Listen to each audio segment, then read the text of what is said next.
कक्षा 12वीं हिंदी बोर्ड परीक्षा 2026 काव्य खंड मास्टर क्लास।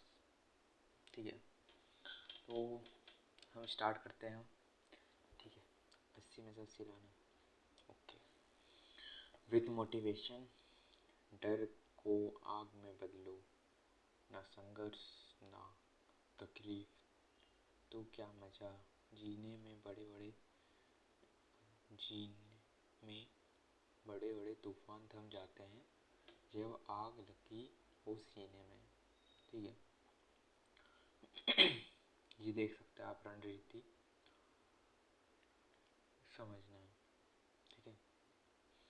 समय की दौड़ और आशा की किरण, मतलब यहाँ पे दो चैप्टर को हमने लिया है।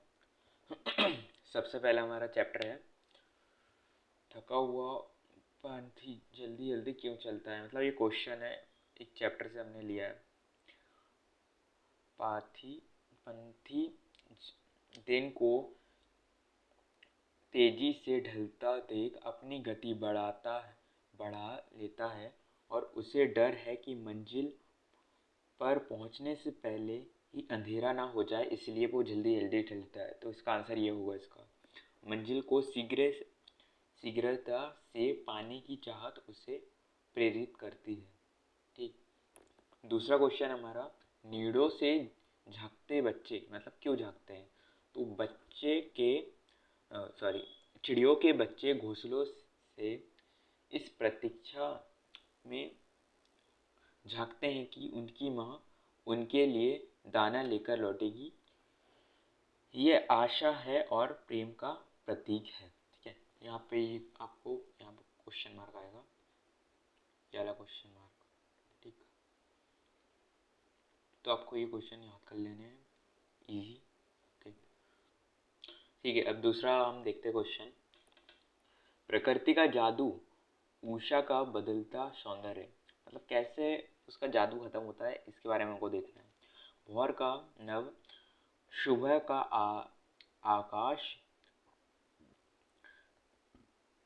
गहरे नीले शंख जैसा। ठीक है, ये हमको दिखता है। तो हमने इसको 3 भागों में हमने डिवाइड करा। तो हम पहला वाला क्या पढ़ रहे थे। सॉरी, सुबह का आकाश गीले नीले शंख जैसा। सॉरी, सुबह का आकाश गहरे नीले शंख जैसा, राख से लिपा गीला चौका जैसा, और केसर से धुली काली सील जैसी प्रतीत होती है। उसके बाद है गतिशील चित्र। गांव में महिलाएं प्रातः काल चौकी लिपती है और सिर पर मसाले पीस सॉरी सील मतलब पत्थर होता है, पर मसाले पीसती है। और बच्चे स्लेट पर खड़ियाँ मलते हैं, मतलब वो स्लेट में लिखते हैं। और फिर आता है हमारा क्वेश्चन, जादू का टूटना। जैसे ही सूर्योदय होता है, पल पल रंग बदलता उषा का यह मनमोहक जादू टूट जाता है और दृश्य समाप्त हो जाता है। ठीक है, आगे देखते हैं। क्रांति का शोर और ग्रीष्म का ताप, बादलों का विप्लव के बादल क्यों कहा गया है। विप्लव के बादल। कवि ने बादलों को क्रांति का प्रतीक माना है। जिस प्रकार क्रांति से बुराइयां रूप कीचड़ समाप्त हो जाती है और शोषितों को नवजीवन मिलता है, उसी प्रकार बादल धरती की तपन बुझाते हैं। इसमें यह बताया, स्थिर सुख पर दुख की छाया का क्या आशय है। हमने क्वेश्चन अपने मन से बनाया, तो इसका आशय क्या होगा। यह दुख की छाया ग्रीष्म ऋतु है। गर्मी से धरती झुलस जाती है, पेड़ पौधे मुरझा जाते हैं और अकाल की चिंता से किसान व्याकुल हो उठे। इसमें ये बताया। नेक्स्ट देखते हैं। अब देखते हैं हमारा दूसरा। इसका तो हमको पता ही है, कैमरे में बंद अपाहिज। ठीक है, मतलब ये बेसिक स्टोरी है कि एक अपाहिज को लाया है और उसको ऐसा दिखाना चाह रहे हैं कि तुम्हारी बहुत हालत ख़राब है, हम तुम्हारे में विक्टिम कार्ड फेंकते हैं। सॉरी, मज़ा। सामाजिक उद्देश्य का दिखावा। सामाजिक उद्देश्य का दिखावा मतलब क्या? ऐसे ही बताना, सिंपैथी दिखाना कि हाँ हाँ हाँ हम तुम्हारे साथ हैं, हम तुम्हारी मदद करेंगे, बस। असली में ऐसी कोई मदद नहीं होती है। तो हम यहाँ से वो ब्लैक कलर, यहाँ पे हम देखेंगे कि कैसे क्या है। मतलब मीडिया अपने आप को सर्वशक्तिमान, मैं सर्वशक्तिमान हूँ ऐसा बोलते हैं ना, इसका मतलब है कि सब कुछ मैं ही है, ऐसा बोलना चाह रही मीडिया। एक दुर्बल अपाहिज को कैमरे के सामने लाता है। करुणा, करुणा के नाम पर क्रूरता, करुणा मतलब भले के नाम पे क्रूरता दिखाना, मतलब उस पे और करना। ठीक है, समझ जाओ। अपाहिज से बेहुदे और असंवेदनशील प्रश्न पूछना, जैसे क्या आप अपाहिज हैं? भाई दिख तो रहा है कि वो अपाहिज है, तो क्वेश्चन क्यों करना है उससे कि आप अपाहिज हैं? मतलब उसकी आग में ये डालने वाली बात हो गई यहाँ पे। प्रश्न पूछते हैं ताकि उनकी पीड़ा को बेचारा टीआरपी बे बेटोरी बटोरी जा सके।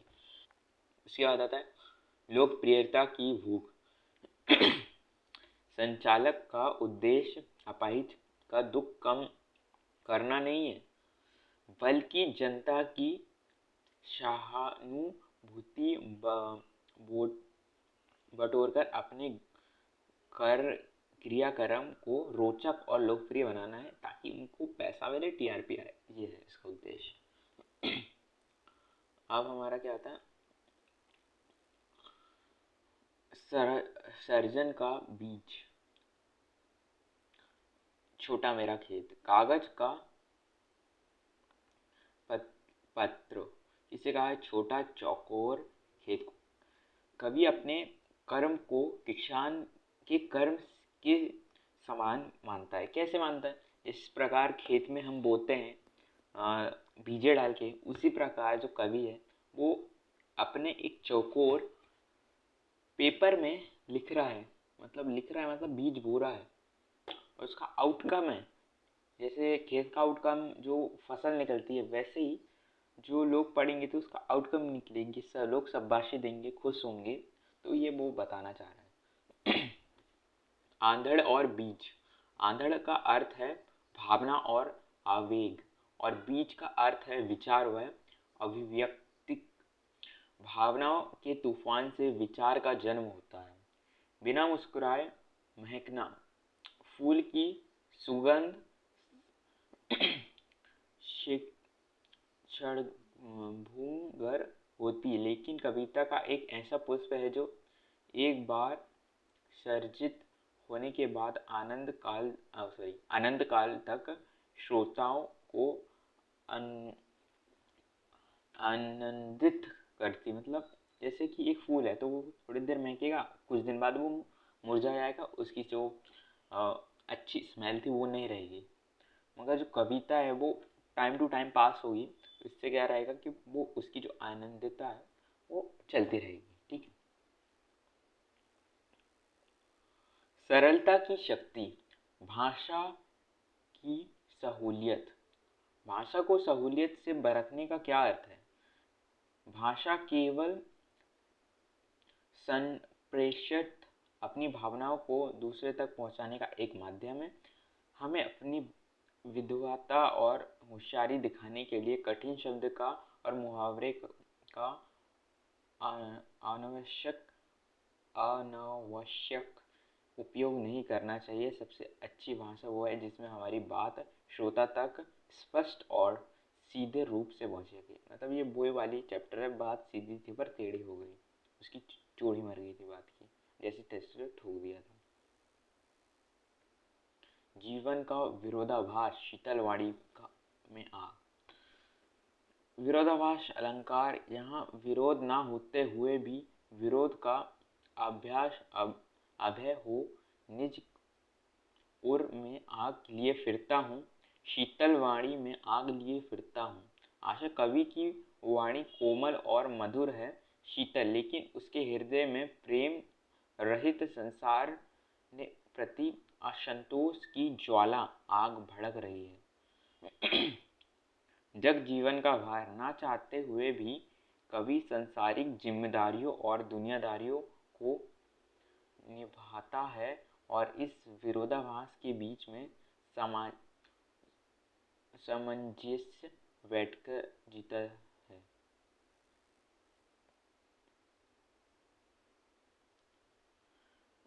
यथार्थ और दारिद्र और पवित्र की चमक।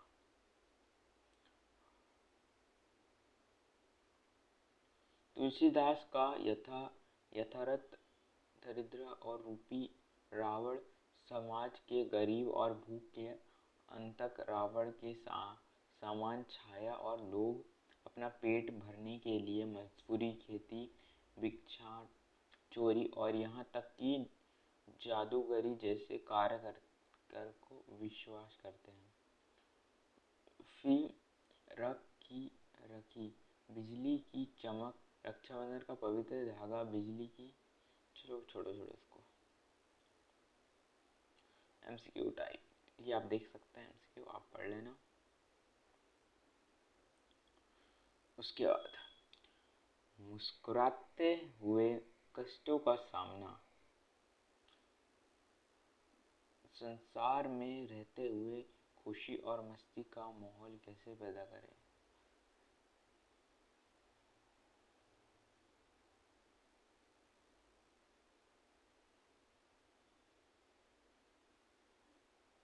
अब रुकना नहीं, तैयारी का समय आ गया है।